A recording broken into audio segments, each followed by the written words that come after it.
सर्वात प्रथम सर्व उपस्थित वकील बंधू भगिनींचे मनपूर्वक स्वागत आणि आपल्या सर्वांना एक विनंती की आपण आपले मोबाईल प्लीज सायलेंट मोडवर करावे, जेणेकरून हे लेक्चर चालू असताना कुठलाही डिस्टर्बन्स येणार नाही, आपल्या स्वतःला व इतरांना. हे लेक्चर खूप सुंदर, खूप महत्त्वाचे आणि आपल्या सर्वांसाठी नेहमी मार्गदर्शन असणारे असे एक महत्त्वाचे लेक्चर आहे. त्यामुळे आपल्या सर्वांना हीच विनंती असेल की आपण हे लेक्चर मनपूर्वक ऐकावे, मनापासून ऐकावे आणि आपला मोबाईल हा सायलेंट मोडवर करावा. धन्यवाद. नमस्कार. आपल्या सर्वांचे पुनश्च स्वागत. आजचे आपले प्रमुख पाहुणे आणि वक्ते श्री ॲडव्होकेट सुदीपजी पासबोला सर, तसेच इतर मान्यवर आणि आपण उपस्थित सर्व वकील बंधू भगिनी, आपल्या सर्वांचे मी आज महाधिवक्ता परिषद बेलापूर यांच्या विद्यमाने सुरू करण्यात आलेल्या कायदेविषयक व्याख्यानमाला यातील हे 4th लेक्चर आहे, 4थे पुष्प आहे. आजचा विषय हा आहे की आर्ट ऑफ क्रॉस एक्झामिनेशन, म्हणजे उलट तपासाचे कौशल्य.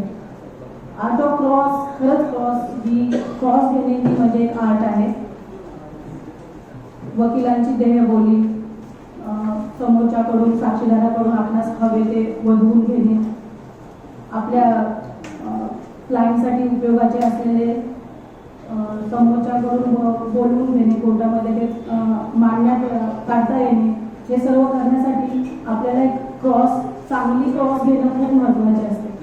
आणि आज आपल्याला याच विषयावर मार्गदर्शन करणार आहे ॲडव्होकेट श्री सुदीपजी पासबोला सर. सर्वात प्रथम मी सर्व मान्यवरांना विनंती करते की आपण व्यासपीठावर यावे, भारत मातेच्या फोटोस पुष्पहार अर्पण करावा व त्यानंतर दीप प्रज्वलन करण्यात येईल. सर्वात प्रथम मी आमंत्रित करते सुदीपजी पासबोला सरांना. त्यानंतर मी आमंत्रित करते राजा साळुंखे सर, सुरेश मोकल sir, Navi Mumbai court bar असोसिएशनचे अध्यक्ष, आकाश सर, विशाल जाधव सरांना मी आमंत्रित करते. सिद्धेश पाटील सर, आपण व्यासपीठावर यावे.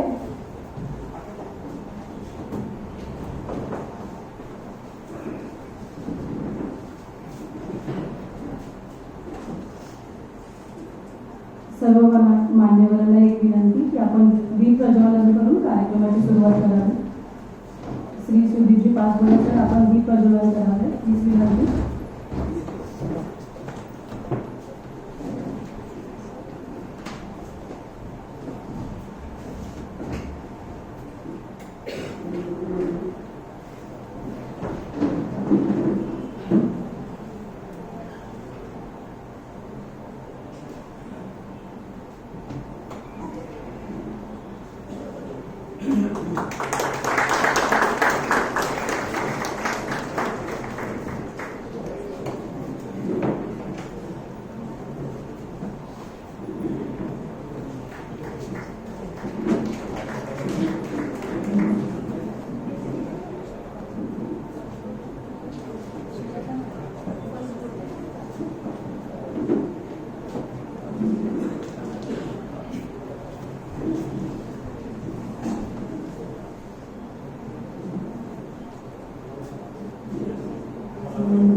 आपण प्रतिमेचे पूजन करावे, भारत मातेच्या प्रतिमेस पूजन करावे.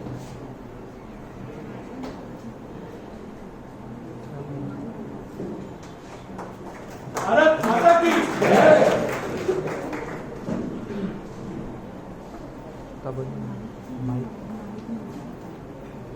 मॅडम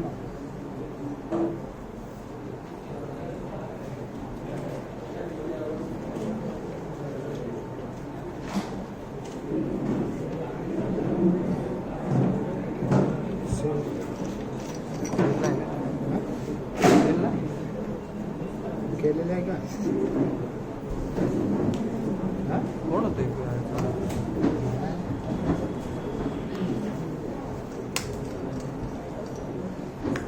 मी ॲडव्होकेट आनंदी आनंदी पाटील मॅडम यांना विनंती करते की आपण आजचे प्रमुख पाहुणे मान्यवर श्री आकाश कोटेचा सर, जे महामंत्री आहेत अधिवक्ता परिषद कोकण प्रांत, तसेच श्री राजन साळुंखे सर, अध्यक्ष अधिवक्ता परिषद ठाणा जिल्हा, व Shri Sunil Mughal sir, Navi Mumbai court bar असोसिएशनचे अध्यक्ष, या मान्यवरांचा आपण परिचय करून द्यावा. आणि तसेच मदन घर सर यांना विनंती करते की त्यांनी त्यांचे स्वागत करावे. आनंदी पाटील मॅडम, आपण डायसवर यावे आणि परिचय करून द्यावा. धन्यवाद.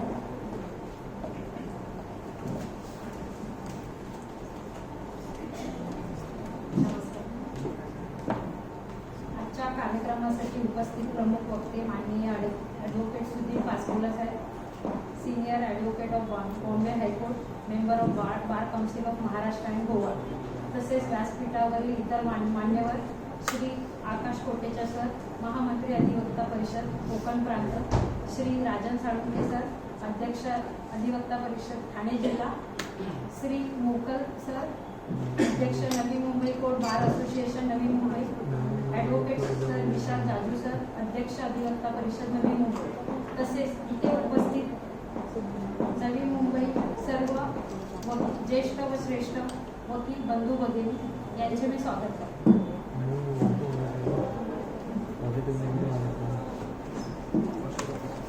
तसेच व्यासपीठावर उपस्थित सिद्धेश पाटील सर यांचं सुद्धा मी स्वागत करते. आजचं जे लेक्चर सिरीज आहे आर्ट ऑफ क्रॉस एक्झामिनेशन, याच्यासाठी वेळ देण्यासाठी जास्त वेळ मी तुमचा घेत नाही. थोडक्यात मी इथे जे मान्यवर उपस्थित आहेत त्यांच्याविषयी मी सांगू इच्छिते की मंचावर उपस्थित श्री आकाश कोटेचा साहेब आहेत. यांचं LLB शिक्षण पूर्ण झालेलं आहे. 2012 पुण्यातील BMS महाविद्यालयात त्यांनी अभाविप संपर्क म्हणून कार्य केलेले आहे. तसेच त्यांनी महाविद्यालयाचे अध्यक्षपद भूषवलेले आहे. 2013च्या श्रमानुभव शिबिरात सहप्रमुख होते ते. 2013 सार्थसती विस्तारक म्हणून ईशान्य मुंबईत 1 वर्ष, तसेच पनवेल व नवी मुंबईतील महानगरामध्ये त्यांनी पूर्ण वेळ काम केलेलं आहे. जुलै 2016 पासून ते मुंबई उच्च न्यायालयात वकिली म्हणून काम कार्य करत आहेत. तसेच लॉ सुप्रीमस नावाच्या लॉ फर्मचे संस्थापक भागीदार आहेत व आज रोजीपर्यंत ते अधिवक्ता परिषद कोकण प्रांत येथे महामंत्री म्हणून स्वतःची जबाबदारी पार पाडत आहे. आता मी श्री मदन दरस साहेब यांना विनंती करते की त्यांना पुष्प देऊन त्यांचं स्वागत करावे.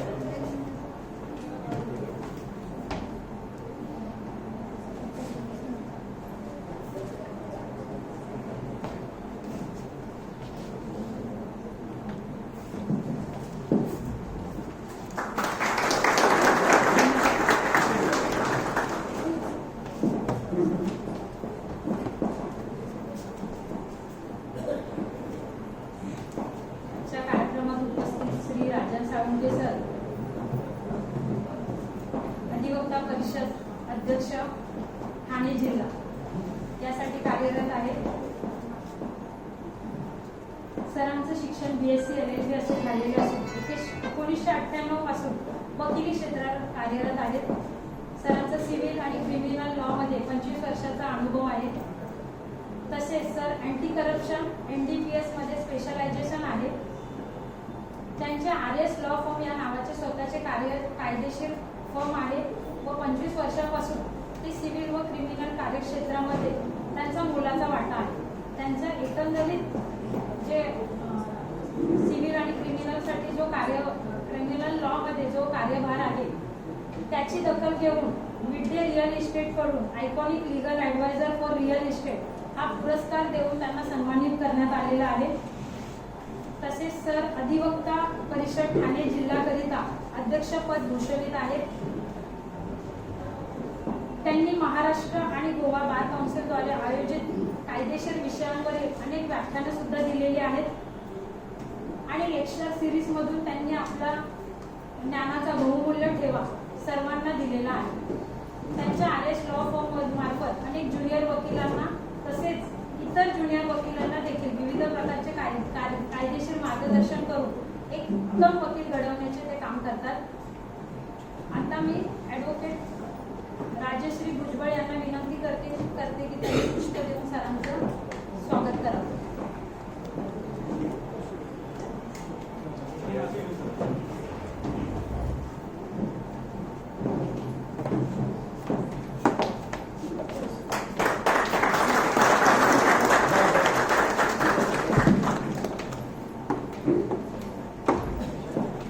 व्यासपीठावर उपस्थित आजचे मान्यवर श्री सुनील मोकर सर यांच्याविषयी मला बोलण्याची संधी मिळाली, याबद्दल मी खूप आभारी आहे विशाल जाजू सरांचं.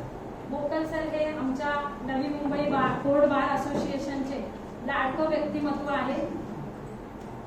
आजचा जो 2024 ते 26चा कार्यभार आहे, प्रेसिडेंट म्हणून ते सांभाळत आहेत. यापूर्वीही त्यांनी 2 वर्ष सांभाळले आहे आणि 30 वर्षापासून ते वकिली क्षेत्रात कार्यरत आहेत. सिव्हिल आणि क्रिमिनल मध्ये त्यांचं नाविन्यपूर्ण कामकाज आहे. तसेच नवी मुंबई कोर्ट बार असोसिएशनसाठी त्यांनी सर्वांना वेळोवेळी मदत केलेली आहे आणि प्रत्येक वकिलाच्या अडचणीमध्ये त्यांनी सदैव पुढाकार घेतलेला आहे. तसेच ज्युनियर किंवा सिनियरची कोणतीही अडचण असेल तर स्वतः ते पर्सनल लेवलला येऊन मदत करतात. त्यांचं मी खूप आभारी आहे. आणि सरांनी नवी मुंबईतील कार्यक्षेत्रातील अतिरिक्त जिल्हा व सत्र न्यायालय तसेच कौटुंबिक न्यायालय यांच्याकरिता त्यांचा मोलाचा वाटा आहे. त्यांनी संपूर्ण नवी मुंबईतील वकिलांकरिता वकिली क्षेत्रात जिल्हा न्यायालयाचे कामकाज चालवण्याची सुवर्ण संधी त्यांच्यामुळे आज आम्हाला मिळालेली आहे. त्याकरिता मी त्यांचे आभार मानते. नवी मुंबई बार असोसिएशन करता ते सदैव कार्यरत असतात. त्यांची वकिली क्षेत्रातील नवी मुंबईमध्ये एक नावलौकिक व्यक्तिमत्व आहे आणि आज ते आमच्या मंचावरती अधिवक्ता परिषदेच्या वतीने इथे हजर आहेत. त्याकरता मी त्यांचं पुष्पगुच्छ देऊन त्यांचं स्वागत करण्यासाठी आमंत्रित करते.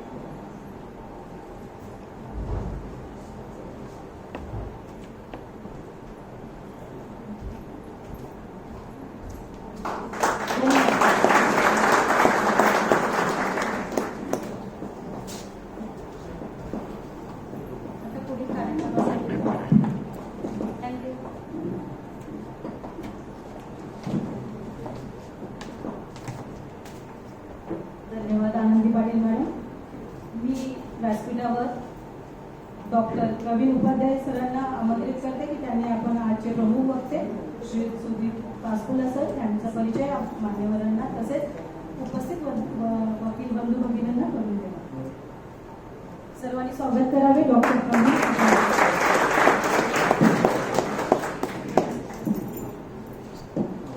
फर्स्ट ऑफ ऑल आम्ही इंग्लिशमध्ये बोलतो, माझं मराठी इतकं चांगला नाही आहे. ठीक आहे.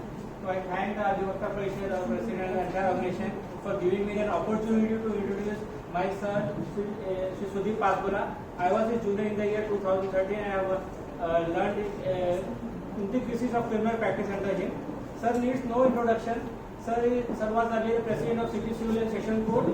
Subsequently, he became a member of Bombay Bar Council Maharashtra and Goa, and now he has been honored by the Bombay High Court as senior advocate. Sir needs no introduction. Sir needs no introduction as regards the criminal trial. He has handled the best of the best and high-profile cases. He has appeared in trial court for Abu Salem, for Chota Rajan, then Pradeep Sharma in Lakhan Bhaiya case, and many other cases. And he is a known person for his knowledge in criminal practice. I have seen him taking cross-examination in courts, 6 hours a day and for days together. And the cross-examination is so meticulous that even the court, in each and every trial the sir conducts, the court learns something. The court also appreciates and learns something, that's something new chapters. And I have seen sir burning the midnight oil, रात्री 12 वाजता 8 तास 10 तास 12 तास. He used to never look at the clock, and I used to see Mrs. Pasbula standing at the door. आज ये function है, शादी है, आना है, आप लोग सर को छोड़ दो. लेकिन sir used to first finish the work and only then go. At the motion say you take driver and go. So that is the dedication of the sir towards this profession and towards his practice. So you will definitely learn something very valuable inputs for today. I am thankful that I have been given.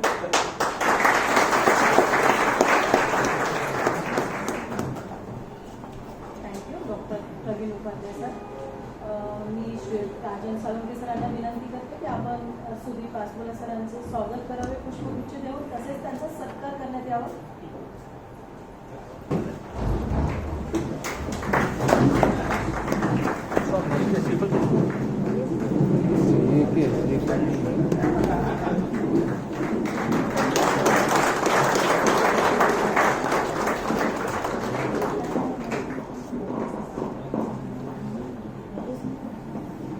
आज सुदीपजी पासपोला sir यांचे सध्या जे 35 senior council select झाले होते त्याच्यामध्ये Sudeep पासपोला sir यांचे एक आहे.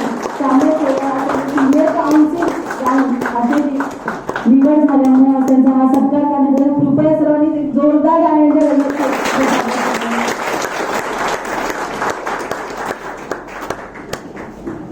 धन्यवाद सर.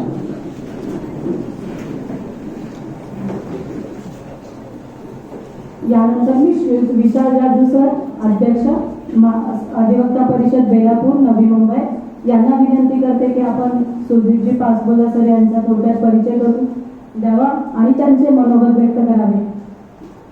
धन्यवाद.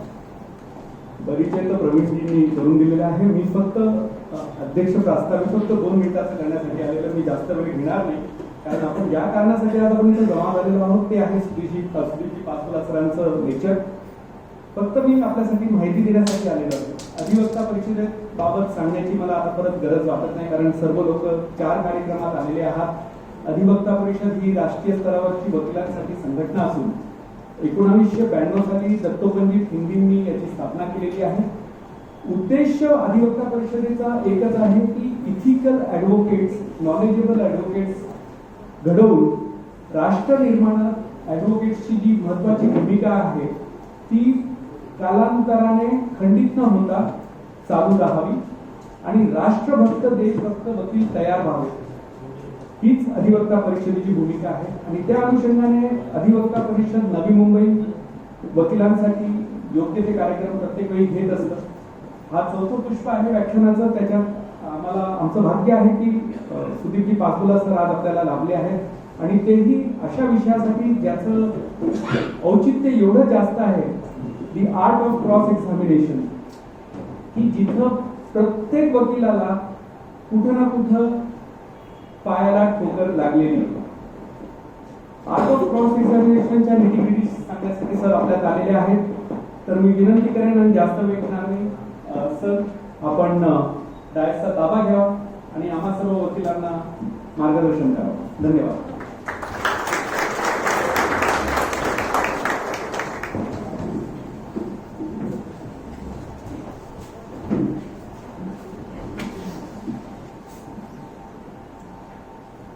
President and all office bearers of Adhivakta Parishad,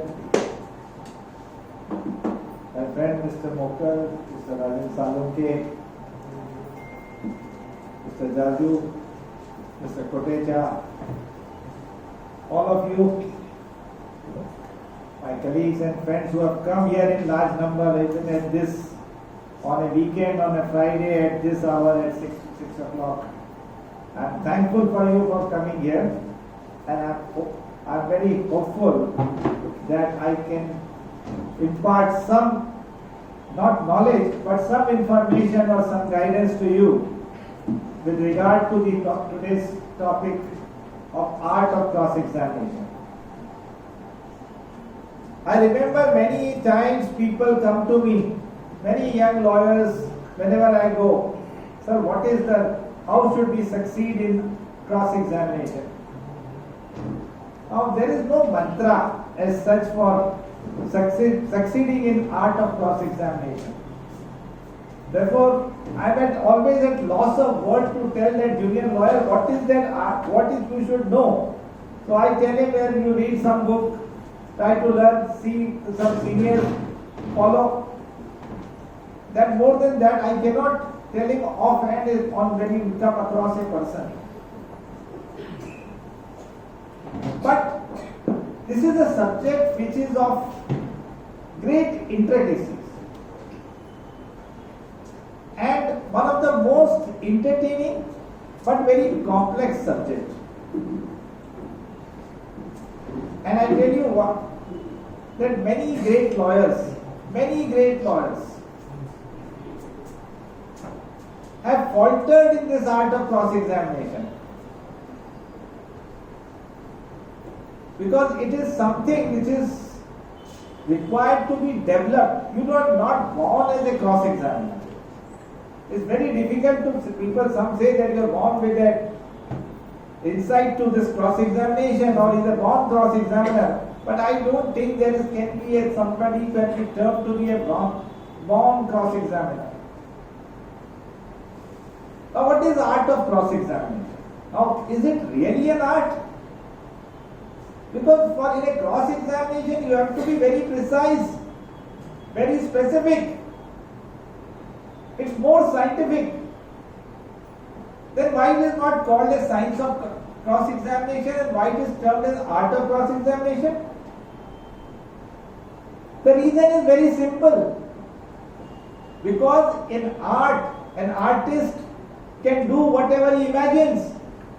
Whereas in science, there is limitation. He cannot go beyond the formula. Therefore, it is called the art of cross-examination. Because you have the imagination to do. Now, why this cross-examination was invented? Why this cross-examination was invented? Why this? Wigmore, one of the leading authors, he said that what cross-examination is the greatest legal engine to discover truth. How do you discover truth? By exposing the witness in cross-examination. And that is why Wigmore said the greatest legal engine discovered for discovery of truth, invented for discovery of truth. And therefore, now what is the cross-examination? But we'll not start with that.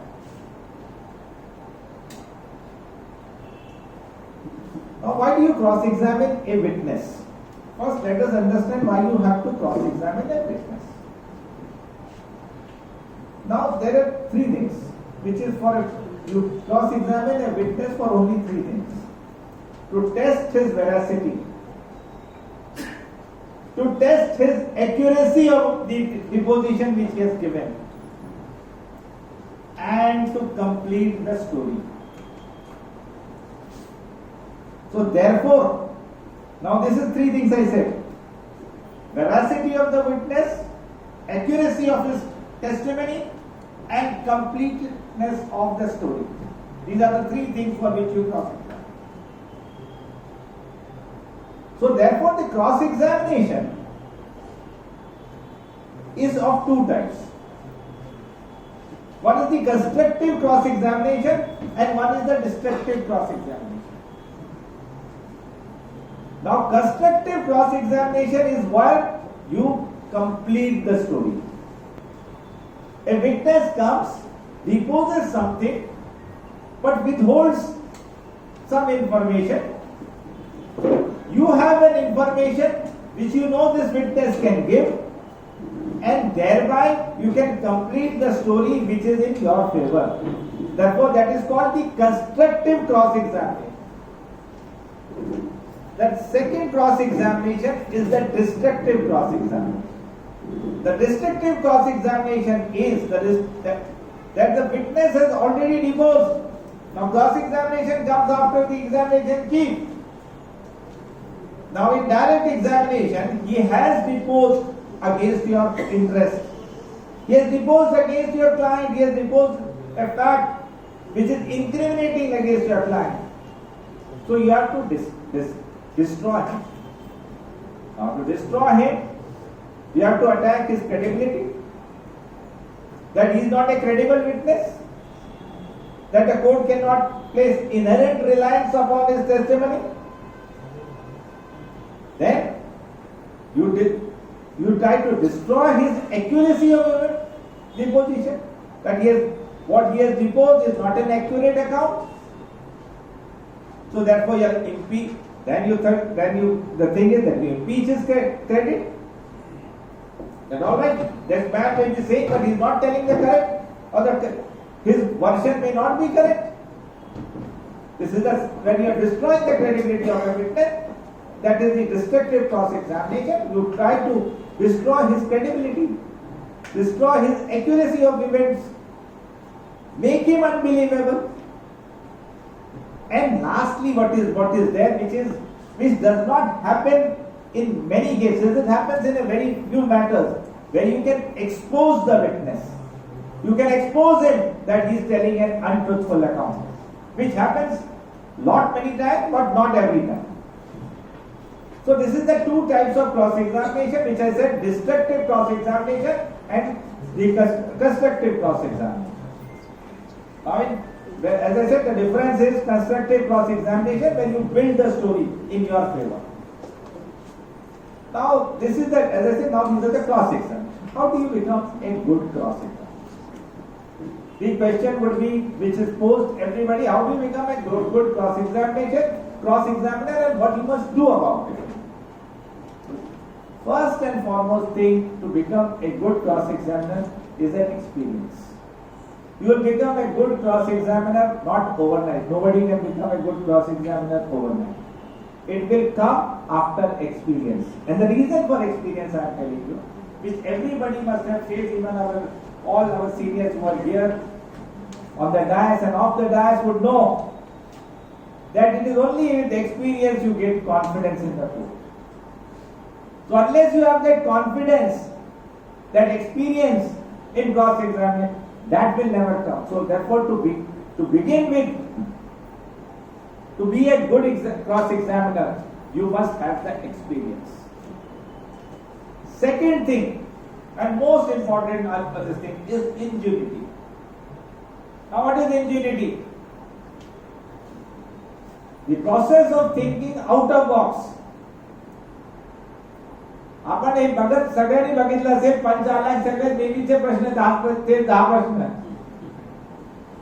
That ingenuity must be there.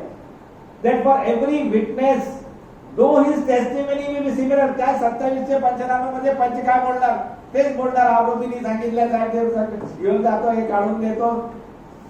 But and then आपला patient हातकडी लावली होती, हे open बॅगा होती, हे होती, सगळे होती. These are all routine questions. These are not. Every time you must think out of box. So त्याला म्हणतात first and foremost quality for a good cross-examiner is ingenuity. आणि मी आपल्या सगळ्यांना सांगतो, one, you prepare for cross-examination, but never write down the question. Because once you write down the question, then what happens? You stop thinking.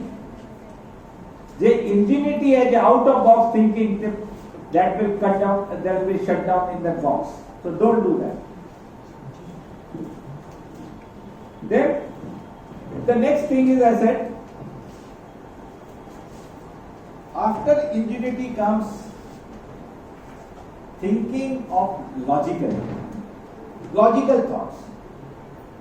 Logical thoughts is a process of thinking that what witness is saying. You must hear what the witness is saying.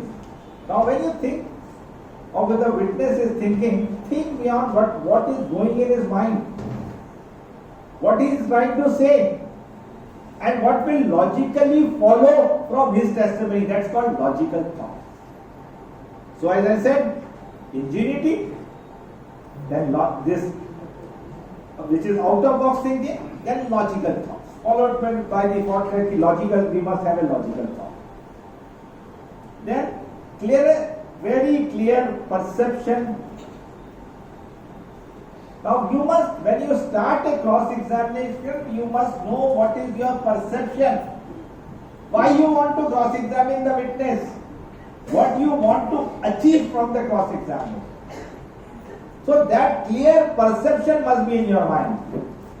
Yeah, I am going to cross-examine. You don't cross-examine for the heck of cross-examination. कि आपल्याला संधी मिळाली आहे cross-examination की आपण cross-examine करू, ऐसा नहीं. You must have a clear thought in your mind for what I am proceeding to cross-examine. Then comes two important qualities of a good cross-examiner: infinite patience and self-control. कारण मी सांगतो infinite patience and self control.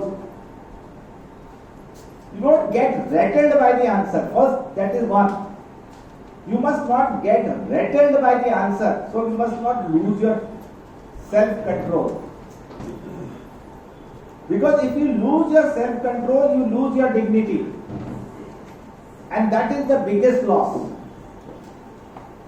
So therefore, never lose your self control, even if the cross examination may not be proceeding in the way, because sometimes the witness will be very dogmatic, very stubborn. He may be a police punch, a police witness, a false witness, an inimical witness, and he is going to deny each and every whatever you put to him. But don't get rattled. So don't lose your composure. Remain, that self-control should remain. And as I said, infinite patience. Why infinite patience? Infinite patience is required because there may be a case where you have to cross-examine for a lengthy period of time, for a long period of time.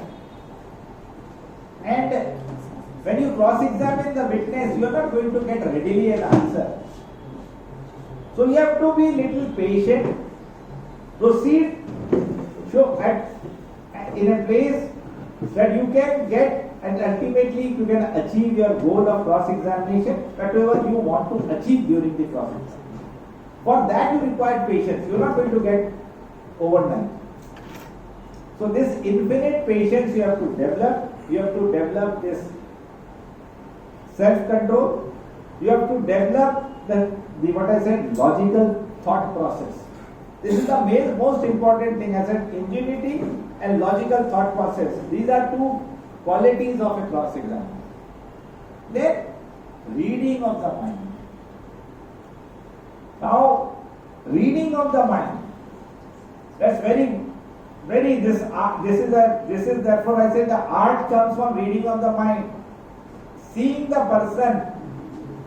And when I tell you in a later this thing, I tell you how do you read the mind of a person. You start from the witness who comes in the box, start reading his mind, what is going behind in his mind. What he is trying to say before tell you. What he is trying to say, what fact he was trying to do. Read from his mind that this thing, what is prevailing in his mind. So if you can understand his mind, then you will be a very successful cross-examiner. Now, when you start reading the mind, there's another thing which you must judge the character. You must judge the character. See, when you witnesses come from all strata of life. He may be rich, poor, from person from the street, he may be a criminal, he may be a very well-educated person. There will be a variety of persons come in the court to depose. Now, you have to understand what is his character. So you must judge the character of a person whether he is or is going to answer in your favor, or he is going to deny everything what you say. Now when you judge that person of a character, when you see the question is one, when you judge the character, you will understand whether he is highly intellectual, whether he is of low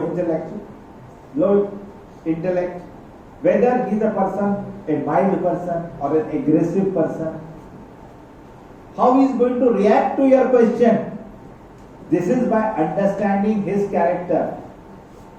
So you have to understand, not only read his mind, but understand his character. Because why do you want to understand his character? Because after understanding his character, even though the thing you may have read his mind, that look, now he is telling this, he is going to say this. If I ask him this, he is going to say this. This is when you have this question which has come to your mind on reading what the witness is trying to say, reading his mind. But then you must balance it with understanding his character. If you understand his character, see, then the logical thing that alright, he said this thing, he is going to say thing, he may not say the thing because his character is such that he just is a meek person or a mild person, he doesn't want to say or he doesn't want to open up. So, to understand the character, once you understand the character of the person, you can elicit things. You know where to drive him, how to drive him. This man is not going to come readily, he is not going to answer. So you have to change the style, the pattern of questioning so that he becomes important, he becomes confident and starts giving answers. Now, how do you read the character of a person? Again, the character of the person is from his facial expression, his hand movement, his eye movement, what he is saying. It is from there you understand the character of a person. Now, while understanding the character of a person, try to understand one most important thing you must understand is what is his motive. What could be his motive to tell a particular fact or a particular thing? Now this you will understand why this motive or what is his motive is only on the basis of understanding his character. Then the two important things which you must be very remembered, most important thing, that is the masterful knowledge of your subject. You must master your subject before cross-exam. And I'll tell you one thing. When you examine an expert and you start cross-examining him on the science to which he has devoted his life, for which he has achieved degrees and post-graduation, doctorate and other degrees. He is working in that field. He is an expert, therefore he is termed an expert. Now when you cross-examine an expert, he is the master of that subject. So how do you master that subject? How do you master that subject when you are cross-examining? So read only the subject on which the expert has come with respect to your own case. Limit yourself to that only. If he has come to depose regarding a fingerprint of a person, just consider about the fingerprint of your client, the samples which he has examined, the question document, this thing, his finger impression and the specimen. Just go there. If it is for handwriting, limit yourself to the case before you. Same is the thing when you cross-examine a doctor. I have seen many cross-examiners. Now trying to impress the court, the client and the judge by the knowledge of medicine and trying to show to the doctor that how much medical knowledge they have. But with respect to those cross-examiners, this will never leads anything fruitful. It will never lead anything fruitful. What you are required is the knowledge regarding the subject before you. What you are required to know, what are the injuries, the type of injuries, if it is firearm injuries, if it is incised wound, it is a abrasion or a blood or a contusion, or if it is a suicide or anything which is by hanging or strangulation, whatever those injuries, you have to concentrate on that side. Cross-examine that witness full to the fullest on the basis of that. And there is a way of doing it. Because you are going to put a proposition and experts are very dogmatic. Anybody who has cross-examined an expert would know how they are dogmatic. Their experts are, at least in our country. Any proposition you put to them, they will flatly deny. So you must be armed with books and this thing. And now everything is available in Google. So that anything proposition he does not agree, you can put to him. And when he knows that once you have put one proposition, then after a couple of propositions when you put to him, he will start agreeing with them. So this is as I said, the expert, to become an expert, you must be an expert of the subject of which you are cross-examining. And last is caution. And why caution? Because the basic principle, golden principle of cross-examination is, do not cross-examine if the witness has not harmed your interest. If the witness has not deposed anything against you, don't cross-examine. I have seen witnesses, hostile witnesses being cross-examined for days together. And I tell you, this will never happen in your lifetime, it may never happen. But I have seen a hostile witness cross-examined for years. Not 1 year, but at least 2 to 3 years. But of course, those days are gone and this will never happen again, as I said. But this happened. I have seen witnesses being cross-examined for days together when the witnesses turned hostile. Not only by the prosecution, but by the defense also. So leave it that as it. But as I said, the golden principle is of extreme caution. And caution is two things, as I said. One, do not question the witness unless the witness has harmed your interest, has deposed against you. And second and most important thing, never ask an open-ended question. Never ask an open-ended question. Do not ask any question of whose answer you do not know. If you know the answer, only then put the question to the witness. Therefore, that is what is said, is always you put a leading question. Only leading, in cross-examination it should be always leading question. तू कुठे होता का हे विचारायचा नसतो. You were there. तू तिथे होता. म्हणून तू बघू शकत नव्हता. That is the way of doing it. It has to be a leading question. It can never be a question. Sometimes you have to build up, you may have to ask few questions, but it will never be an open-ended. So you know the answer beforehand, and then you put the question to the witness. This is the principle of cross-examination. Now I'll come to the next topic. Now what you must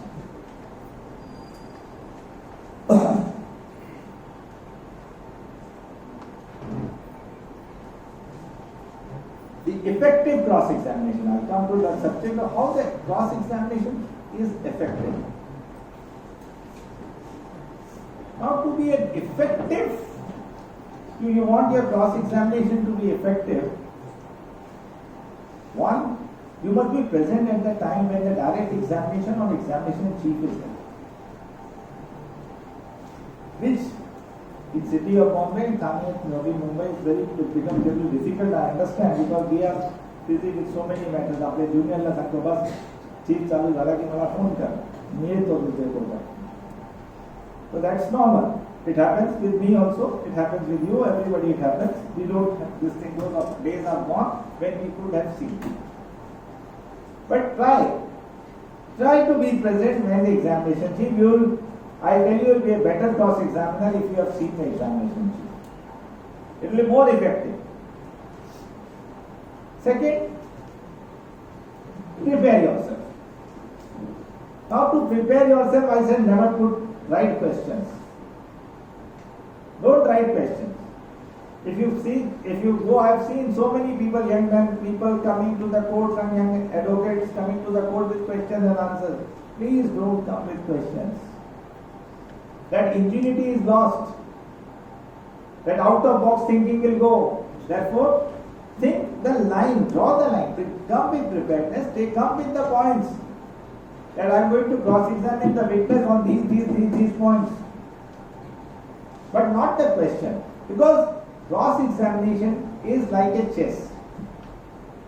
Like a skillful chess player, where every move you have the other side has to make changes to his on his strategy.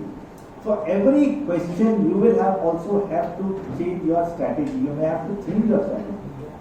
Therefore, like a clever chess player, just keep the points ready. and strategize your questioning on the basis of answers which you are getting from the witness. So, second thing which I said, do not prepare yourself but never come with the cross-examination. Third, I said, no open-ended cross-examination, no open-ended questions, only questions of which answer you know. Third, be brief.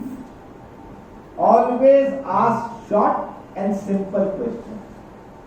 It should be very short and simple, no complexity. Because once you ask for complex questions, you give an opportunity to the witness to explain. And the foremost quality of a good cross-examiner is not to allow the witness to explain anything. So therefore, whatever answer you are getting, whatever favorable answer you are getting, may be washed out because of the explanation given by the witness. So therefore, never give an opportunity to the witness to give an explanation. This is most important. Then, listening, you must listen to the answer. Keep and watch over the witness. Now I tell you, why do you keep a watch over the witness and listen to the answer? These are the two most important things of communication.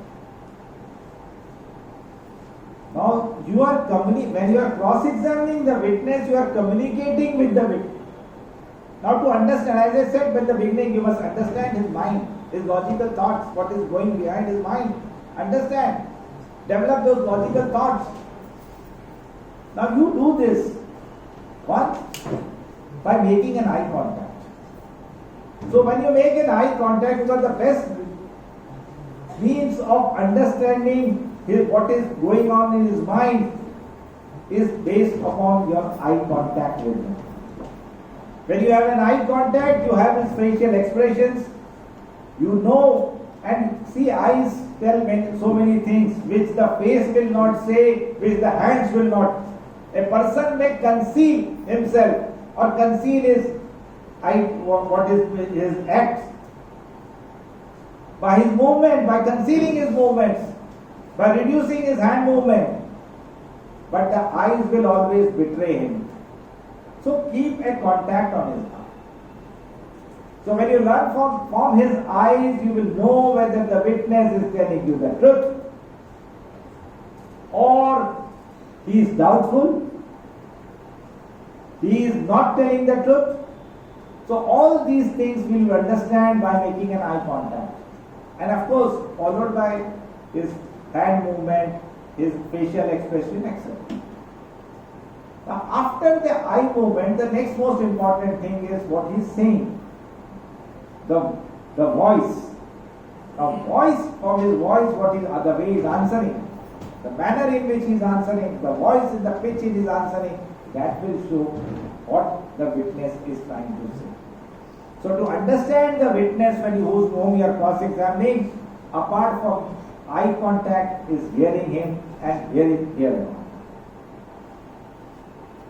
Now, when you cross-examine a witness, as I said, you are keeping an eye on him, you are hearing what he is trying to say, and as I said, that infinite patience, self-composure, self-control. Now, when you start cross-examining that person with this mode, you are start questioning him. You must allow him to build some kind of confidence, but not overconfidence. He should not become so comfortable that he starts dictating the terms. So you must keep him on his edge, on his foot. Alright, you are on your feet, so now start this thing. But make him comfortable, because if he is comfortable, if he is edgy and if he is uncomfortable, or then he is going to be against your interest. If he is comfortable and if he is cozy, he will start giving answers in your favor. Make him that comfortable, not, as I said, very, very comfortable. then do not quarrel with the witness. Then quarreling with the witness will lead nowhere. Many a times we lose temper. I also lose temper. I am also guilty of that. Mr. Upadhyay has seen me losing temper sometimes. Though I do also get I am also a human person like you. I also get agitated sometimes when the witness gives a stupid answer. Now you ask something and he gives a very stupid answer, and instantly you get annoyed by that such stupid answer. But keep your composure. I of course lose the temperament only for a brief seconds. I immediately control myself, and I expect that all you advocates also, should learn this technique of that self-composure. Do not quarrel with the witness. Because once you quarrel with the witness, then you have lost the witness. So there is no idea of crossing this thing. Then I said, do not permit the witness to this thing. But now if let's say the witness is your client's stark enemy, or a witness wants to be humorous, or he is very rude. So a witness who has been rude or who tries to be humorous and tries to underplay you or undermine your presence in the court, then the best thing is to deal with that witness there and there.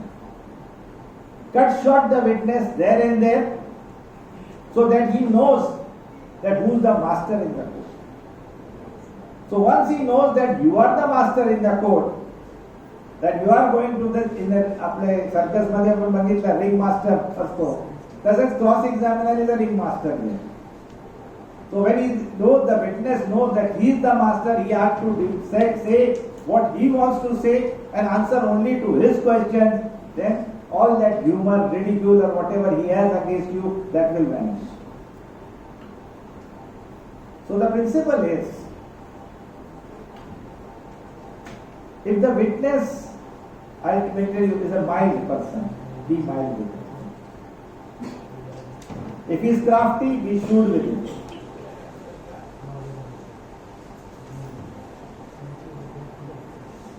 Be gentle to frail, old, or families of the victims. Please try to understand. There is nothing asking aggressively questioning a mother of a child who has been killed, and of course in rape cases it is not permitted. No courts do not allow that such aggressive cross-examination now. Earlier it was done and we used to do it. Now that aggressive cross-examination of victims are not, or in a rape case is not allowed. But even a victim of a crime, his family, don't be aggressive. There is no point in becoming aggressive against them. They may be deposing against you, they may be an eyewitness. But try to understand that he has lost his son, he has lost his father, he has lost his mother, or lost his brother. Understand his emotions. So aggressively cross-examining these kind of witnesses will not happen. Same thing goes with old, frail, infirm persons. Aggressive cross-examining these persons, so you have to be gentle with these persons. You have to be only stern and upright against a person whom you think is not telling the truth. Be strict with those kind of witnesses. That was not, according to you, is not telling the truth or not telling the complete truth. Be strict with those witnesses. But never lose the precision. Never, never, ever lose the precision. That focus of your cross-examination should not be lost by any kind of witness who comes. So the ultimate is that this is my focus, this is what I am going to achieve. Now how, I'll tell my experience, I'll share a couple of experiences with you. Now when you start cross-examining, now unless it's a very important witness, the witness comes before it is your voice, your manner that will rattle that witness. And now he is a witness, but he goes against your interest. You have to rattle him.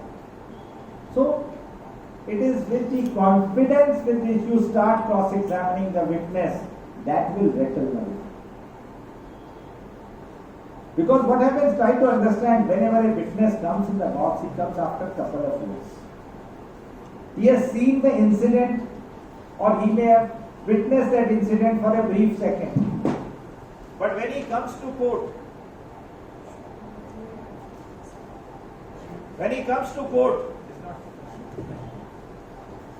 he is coming after many years.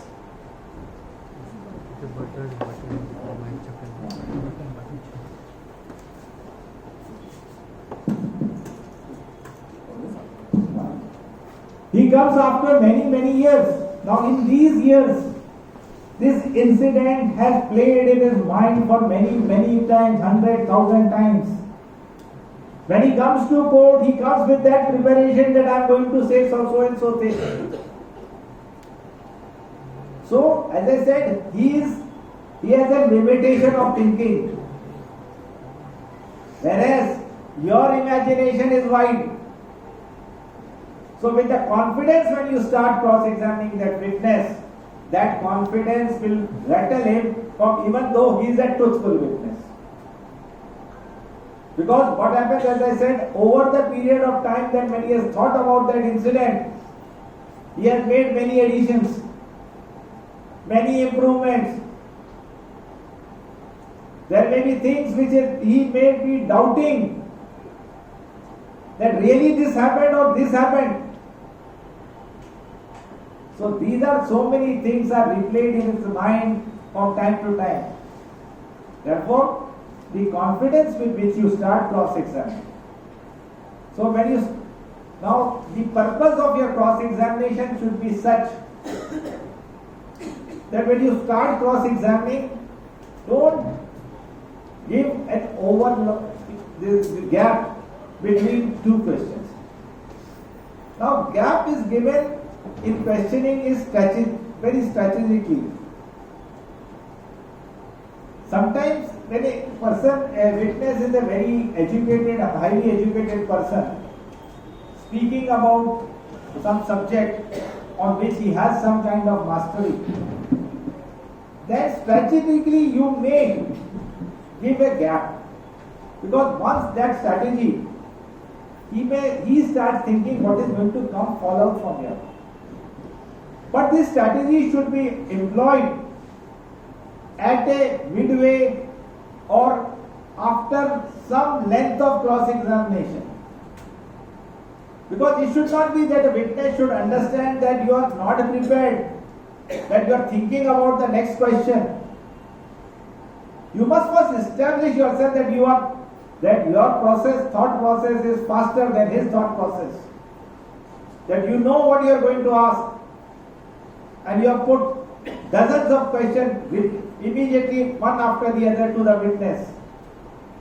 So when you give a little long gap, the man gets confused. He would not know because he starts thinking what is going to fall out from the cross-examiner. So I said, therefore, don't give a gap in your cross-examination. It should be spontaneous, immediately, one after the other. That keeps the interest of the court, that keeps the witnesses engaged, that even the prosecution becomes interested in what you are saying. So everybody in the court is interested what you are asking. But if you start giving a long gap after one question, start building the second question, that will not serve. That is not an effective way of cross-examination. Because I said the foremost thing, when you put a question, you know what the answer is going to be. Suppose the answer is not what is expected. See, every time it will not happen. 9 times out of 10 it will happen. But there will be one time when the witness will give an answer which you do not know, or he may surprise you with that answer. So when he surprises you with that answer, you must be ready to give a rejoinder immediately. So So that is what is the art of cross-examination. The imagination is fine. All right, immediately he says yes, because you know the answer offhand that what he is going to say. But now he surprises you by giving another answer. So you must immediately think about it and how you are going to respond to it. And that, as I said, that strategy you should follow, and never this thing strategically what this I said, give a gap about it. That happen, you have to do sometimes like a chess player. You have to change your strategy during cross examination.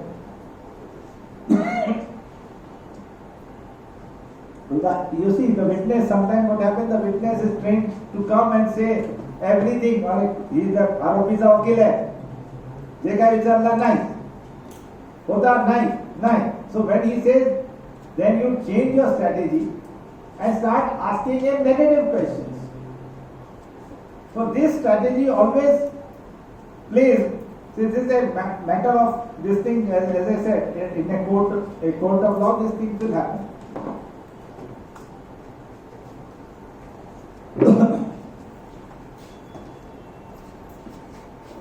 Now we were this thing, I was telling about my personal experience.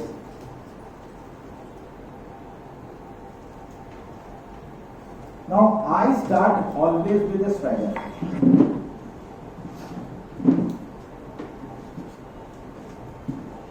Not that I just want to lead the witness to believe that I am not prepared, but give him a leeway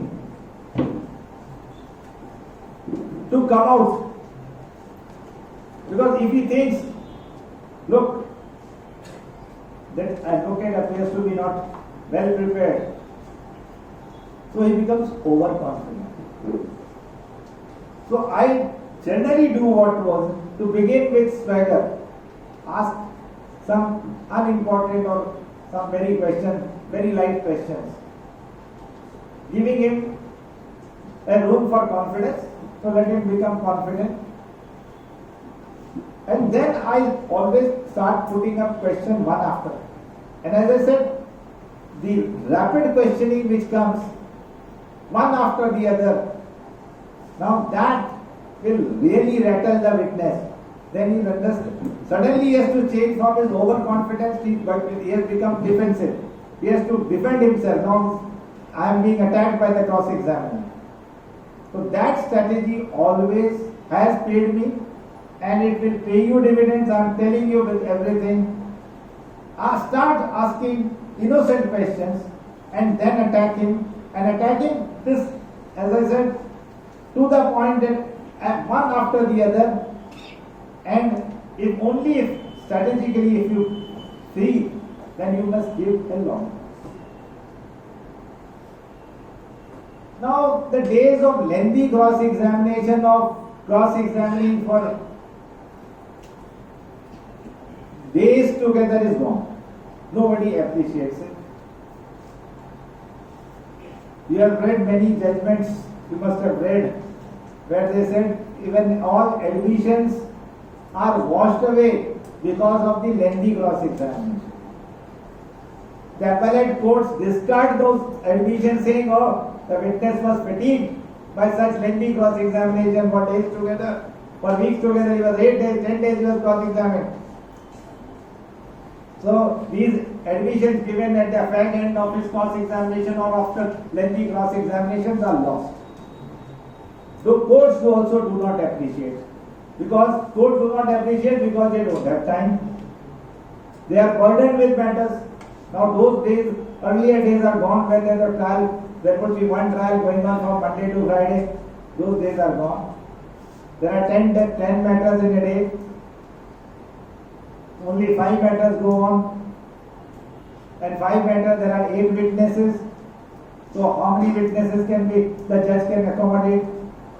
So he is impatient. The prosecutor is impatient. The witness is impatient. Everybody is impatient. You also don't have the time, because apart from cross-examination, you have to do a lot of things. So those days are, therefore, you have to be little precise. So to be precise, not that you must only ask few questions, but even after asking few questions, you may achieve the object. You may ask a few questions, achieve the object. But, as I said, few questions are not what is necessary. You may cross-examine a witness fully, but it has not to be precise, it has to be concise. So you don't have those days of liberty of cross-examining for days together are gone. People don't like it, judges don't appreciate it, the appellate courts definitely do not like it, the superior courts will totally neglect it and will comment upon it. So don't do that. So think about how you can question the witness in the shortest and the swiftest manner. Now, I'll tell you, after cross-examination or in any matter, you will be satisfied with cross-examination, but will never be fully satisfied. Once you have completed the cross-examination and you are satisfied, yes, I have delivered, I got what I wanted, I have achieved what I wanted. The moment you step out of the court, like a thunderbolt, it will strike you, I should have asked this question. So one lingering question will always remain.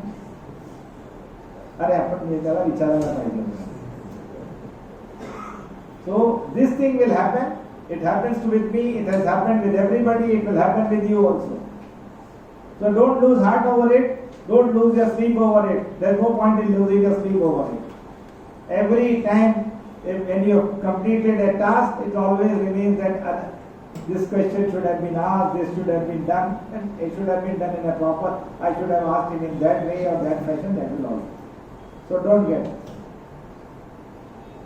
Secondly, as I'm telling you about my experience of this thing is, never repeat that cross-examination with, even if in the similar facts you are required to cross-examine.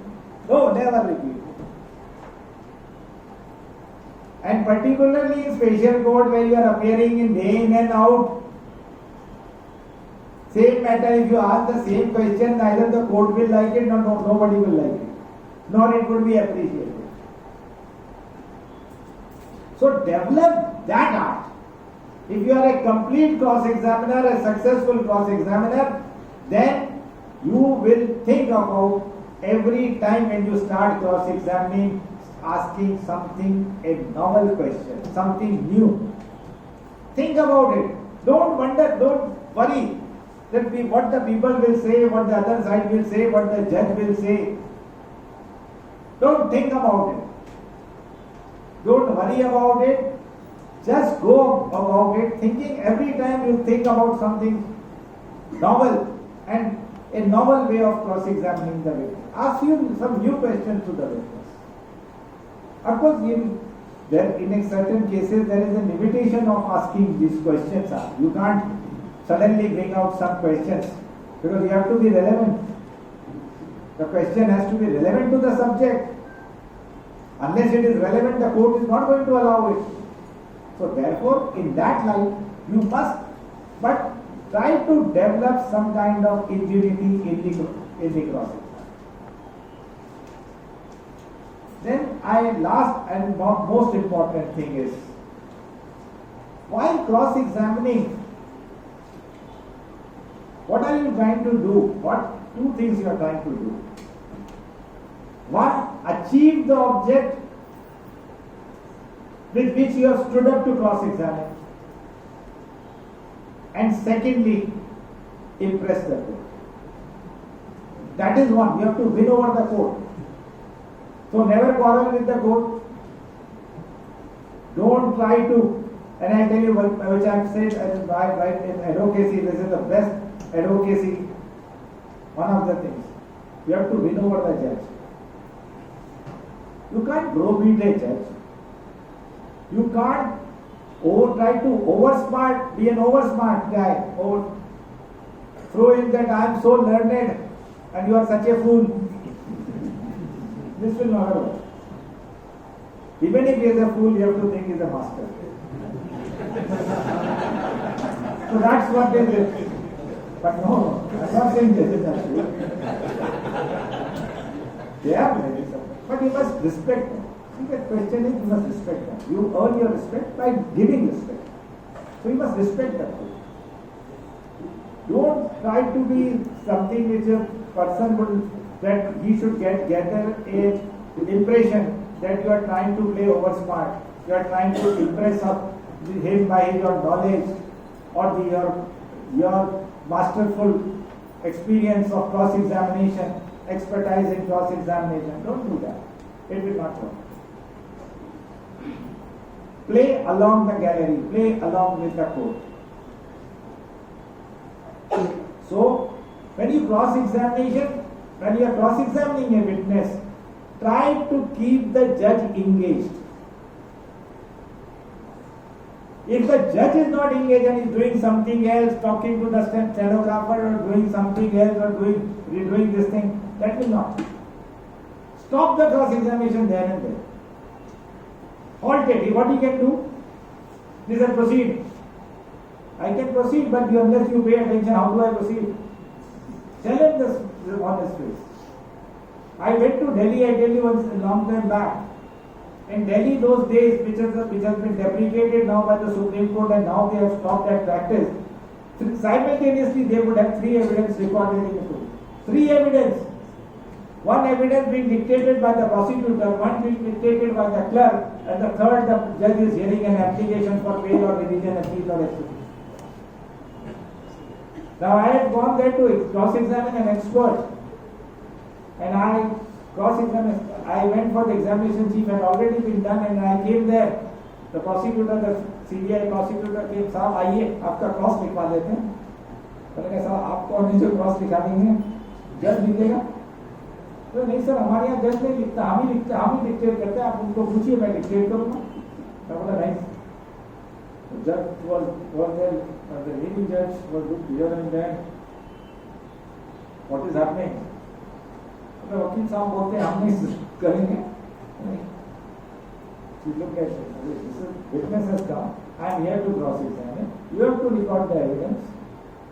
Now that really unruffled the judge and really was ruffled. And what is this? No, our court this happened. Whatever it happens, but not in this matter. It's a very serious matter. And this is the most important witness. Ultimately, the witness is identifying my voice as the person who has committed the kidnapping and murder. So you have to allow me to cross-examine expert. Okay. Cross-examine. When I cross-examine, really I tell you, not only the court appreciated, but also all the lawyers there appreciated that. But the question is, ultimately the matter succeeded on that base because we could create doubt regarding that testimony, which is the most important testimony. And that could be done by engaging the judge. So this would not have happened if the testimony would have been only on the paper. If it is a testimony on the paper, that life does not come in that cross-examination. So therefore you must keep the judge engaged, entertaining. You can't allow the judge to go to sleep. So therefore you must ask, when you are asking question, the court also must be interested. All right, what is he going to ask next? What is he driving at? And I tell you I'll tell you example. One of my great senior lawyer was there. He was a master in cross-examination. But nobody could fathom what he is going to ask. He appeared with him in a couple of matters. But what he is going to cross, and he would come so well prepared. So well prepared he would come in for cross-examination.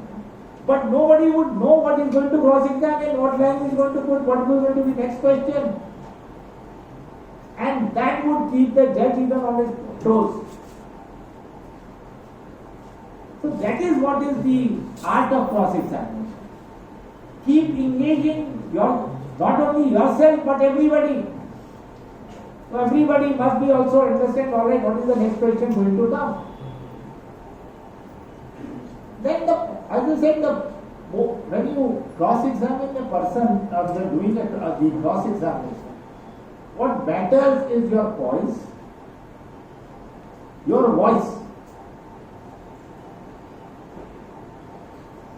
So the voice and your voice. So you must stimulate your voice. Never raise the voice against the witness. I said, never quarrel with the witness. Never raise your voice. But then you have to raise the pitch. There's a difference in raising the voice and raising the pitch. So you have to format, see, unless you must come.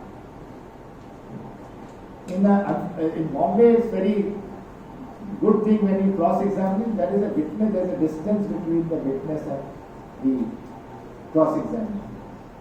So you are looking at him, you are putting a question directly to him and you are speaking in a loud tone.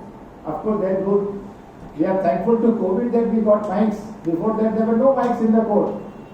So we used to talk loudly. But in district court, this very distance is less. So whenever I go to a district court, I try to be at the end of the desk, so that there's some distance between myself and the witness. So this is when you put, therefore you have to raise your pitch sometimes. You can't be in the same tone, it becomes monotonous. You have to be, you can't ask questions in the same tone. You have to raise your tone, sometimes high, sometimes low, sometimes mild, sometimes strong. So that is all that the pitch also counts, of your voice also counts. Now, remember one thing when this thing, whatever it is, give respect to the witness. Please be respectful to the witness.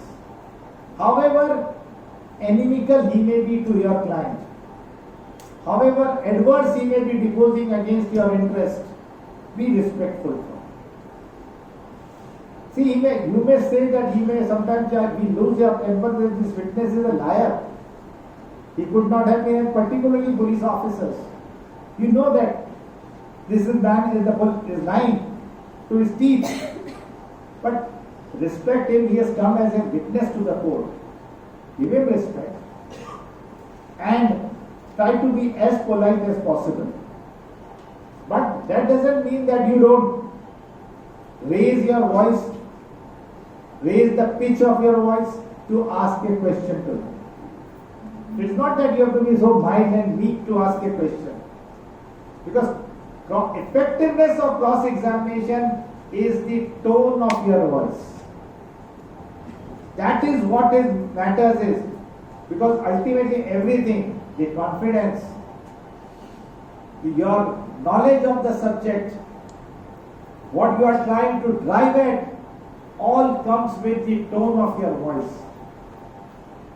So, be respectful, but at the same time, your tone must be high and confident. Thank you very much for coming here. I think I have been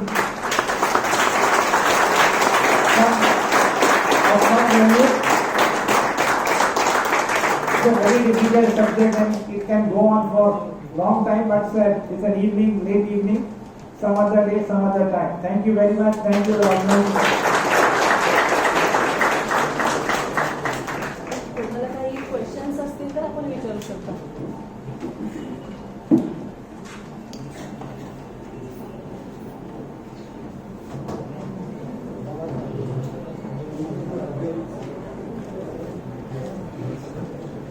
कोणालाही प्रश्न आहे ना?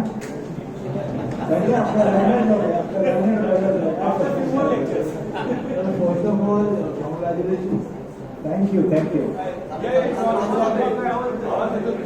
Also about that, congratulations for being designated.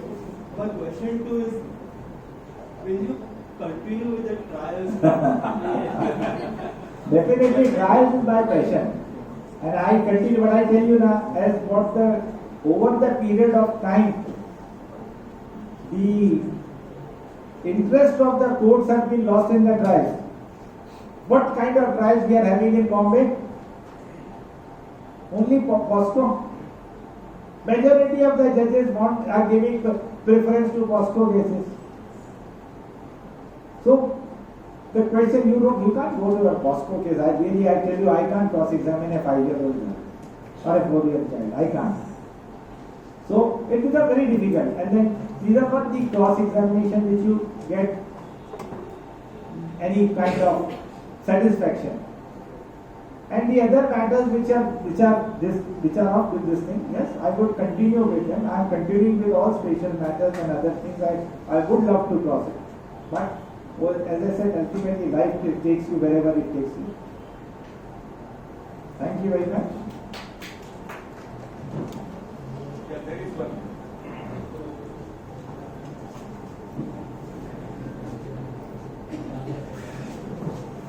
Good evening. The lecture was very much useful. Sir, I have one question. Is that sometimes we, as you said, we build up our own case by putting few questions. So, although within the parameter of relevancy, what happens sometimes judges are impatient. I am sorry to say that some impatient. काय relevancy याच्यात होतेच नाही आणि परत check करतात. But in our mind something plays out की हा माझं 2 प्रश्नाचं उत्तर दिलं तर मी माझ्या केसपर्यंत पोहोचणार. त्या सिच्युएशनमध्ये जज साहेब जेव्हा आम्हाला थांबवतात, so how should we be in that situation without irritating without getting some negative impression on the court? Correct. That is the very dilemma which I have faced personally. You are correct. Particularly when I said you are engaging in constructive cross-examination, sometimes the judge show impatience. Sometimes you can ask the court to be a little patient, allow you to put a question. But sometimes the court say, "No, Vakil sir, no, come to the point, come to the point." Now there, as I said, like a chess player, then you have to change your strategy. You may try to ask some direct question and then come back to build your this thing. So that is the way of doing it, because you don't want to lose that which you can build. So therefore I said this always cross-examination is nice. It is not a fixed static that it will be only constructive cross-examination or it will be only destructive cross-examination. But then if the judge is impatient, come to the point, start destructive cross-examination and then switch over again to the constructive cross-examination. So that way the judge will be you can win over the judge and allow you to cross-examine it clear. Thank you.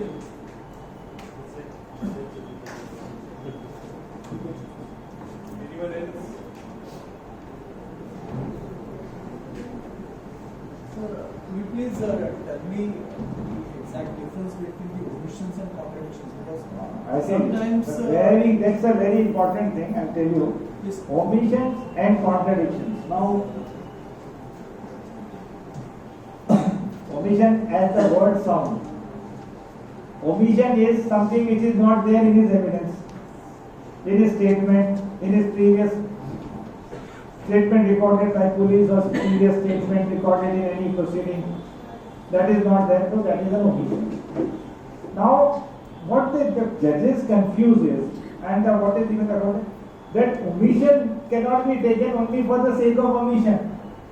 They would insist, no, omission to be taken has to be a contradiction. Now, omission is an omission, it can't be a contradiction. It becomes a contradiction in the sense when it is the testimony. See, what is contradiction? When a person says, I had gone to Calcutta, but in court he says, I was in Delhi. So that's a contradiction. Now, the difficulty is in the contradiction is, and that omission is okay. The court may permit you to take the omission, but again there is an omission. This omission, they may ignore, say this is not amounting to contradiction, etc. But contradiction comes, the difficulty in contradiction comes when a witness deposes something, XYZ deposes something XYZ. Now his previous statement or the statement recorded by the police or by the magistrate or whatever his previous statement may be, that gives a different story or says something which is in your favor. Now the witness has said everything, keeping quiet over that thing which is in your favor. Now that is what is a contradiction in his testimony.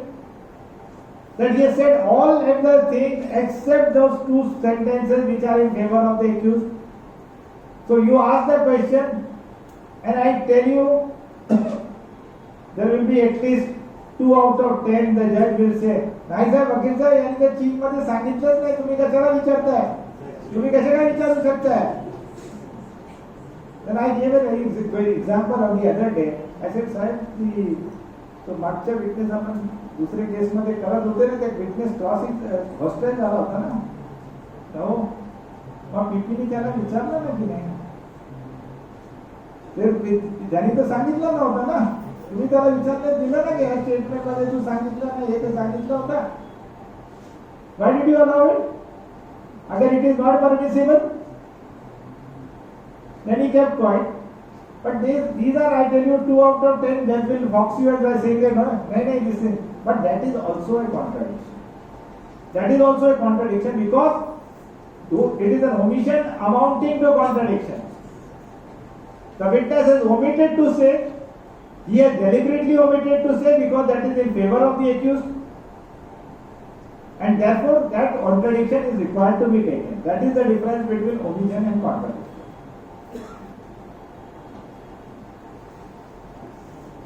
Bas? Yes.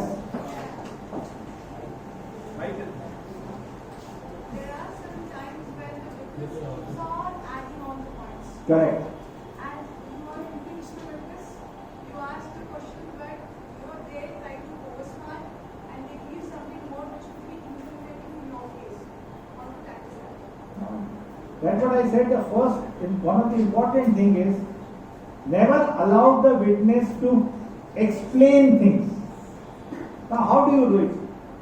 Now, a witness is, sometimes the witnesses are very oversmart, what you are right, correctly put. That they will try to explain everything and try to water down the answer to your question by giving an explanation. So, there you must limit your question. So, when you limit your question, limit in the question is cut short the thing because you have to ask only leading question in cross-examination. When you are cross-examining that witness, you know that witness is going to give some explanation. So limit that question, shorten that question so that he cannot offer any further explanation. So that is the only way of doing it. It is very strategically, there is no fixed parameters for doing that. But the idea is only to see that he minimizes the damage, because ultimately one of the goals. See, when a witness is going to depose against you, you cannot and get that. All right, today he said that Mr. Your client has murdered in cross-examination. You are not going to get an answer from the witness that no, your client has not murdered. So what you do is you minimize the damage. So that is the art of cross-examination, is that when the witness is against your, deposed against your interest, you minimize the damage by in cross-examination. मी विटनेसला खलास करून टाकला, आज finish that witness, हे कधी होणार नाही. तुम्ही विटनेसला कधी खलास करू शकत नाही. You can never destroy his testimony, but you can minimize the damage which he has done. बोलो ना sir. Sometimes judges are not regarding our these questions which are very relevant. That is universal problem. Which are relevant. In that case, how we have to deal. That is universal ailment. See, the thing that I only think is that you give us writing, and that is the only way it can be done. But see, how many times you can do it? Tell me. किती वेळ करणार आपण? At least once, if you start doing it, you lose the track of the matter. You lose the track, lose that effectiveness. I have seen one cross-examiner in Bombay, who anytime the witness, the judge would not allow, he start taking the place, giving questions after this. But there what happens ultimately that in that process, now when you are writing and putting a thing, that whole object is lost. तो ये universal problem है, इसका कोई इलाज नहीं है. This is only that judges should be trained to be patient. Thank you very much. Thank you for your attention. Thank you for coming here.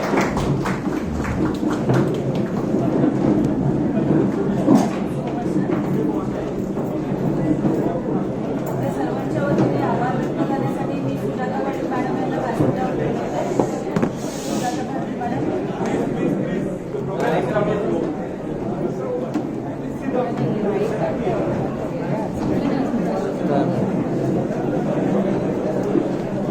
Mike परत बंद झालंय का? तर बटन आहे तिकडे. आजच्या सदर कार्यक्रमात प्रमुख वक्ते आदरणीय ॲडव्होकेट सुदीप पाचोला साहेब,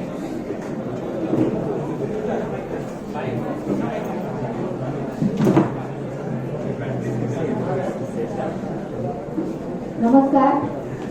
आजच्या सदर कार्यक्रमात उपस्थित प्रमुख वक्ते आदरणीय advocate Sudeep Pachola saheb, senior advocate Bombay high court, member bar council of Maharashtra and Goa, यांना अधिवक्ता परिषद नवी मुंबई चे अध्यक्ष श्री विशाल जाजू सर यांनी नियोजित केलेल्या लेक्चर सिरीज करता मुख्य विषय जो आता सगळ्यांनी आपण ऐकलेला की आर्ट ऑफ क्रॉस एक्झामिनेशन या विषयावर योग्य मार्गदर्शन करण्याकरता येथे मुख्य अतिथी म्हणून आलेले आहेत. सगळ्यात महत्त्वाचं आहे की इथे उपस्थित असलेले सगळे म्हणजे सर्वजण आज रोजी वकील आहेत. मुळात वकील क्षेत्रातील वेगवेगळ्या कला क्षेत्रांमधून जावं लागतं. म्हणजे जसं कधीतरी एखादी गोष्ट हिअरिंगला असेल तर त्याच्यामध्ये हिअरिंगला असल्यावर एखादा युक्तिवाद होतो किंवा एखाद्या वेळी क्रॉस होते.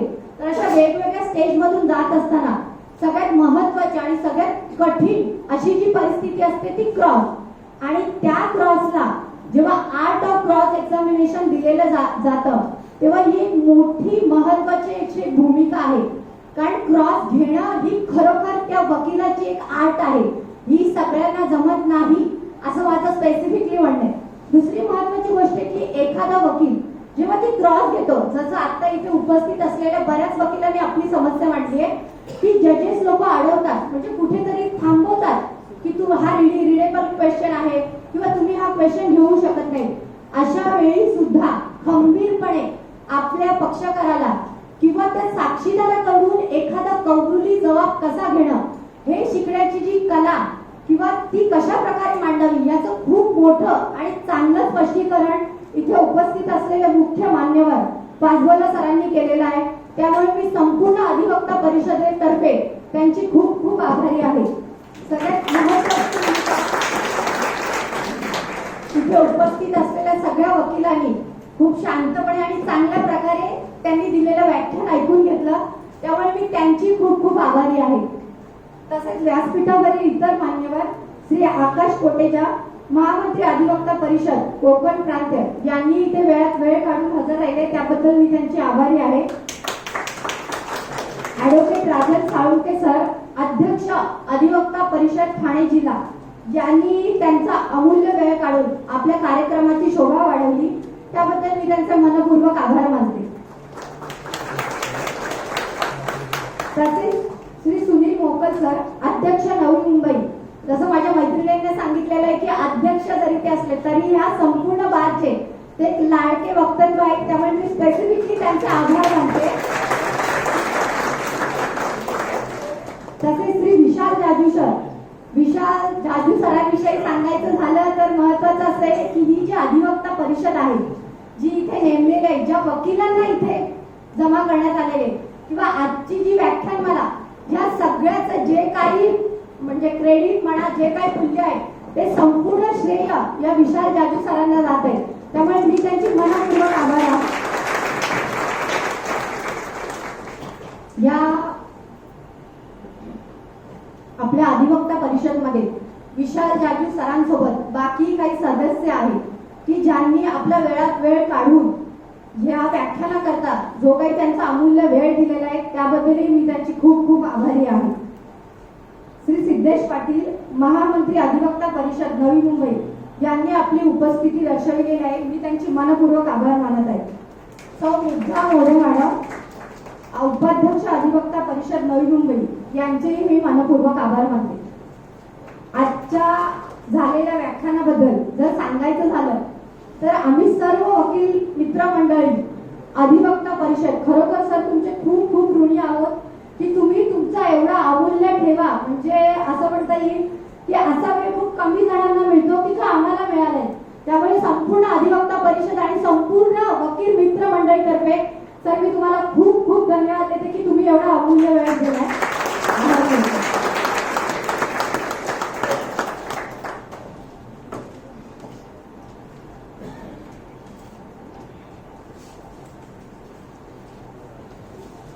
धन्यवाद सुरेंद्र पाटील मॅडम.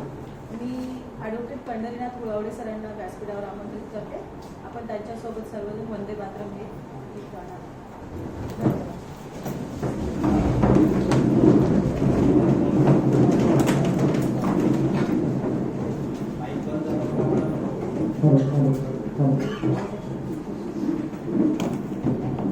भारत माता की जय.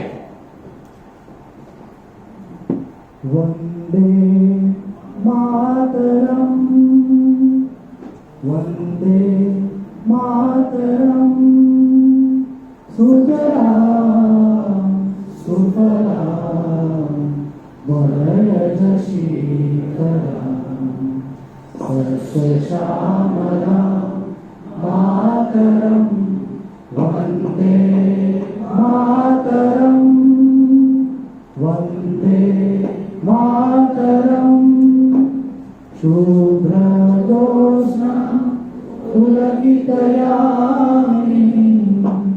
सुहासिनी सुमधुरभाषिणी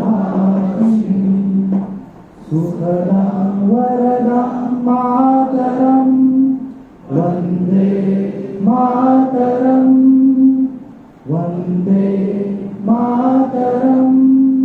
भारत माता की जय.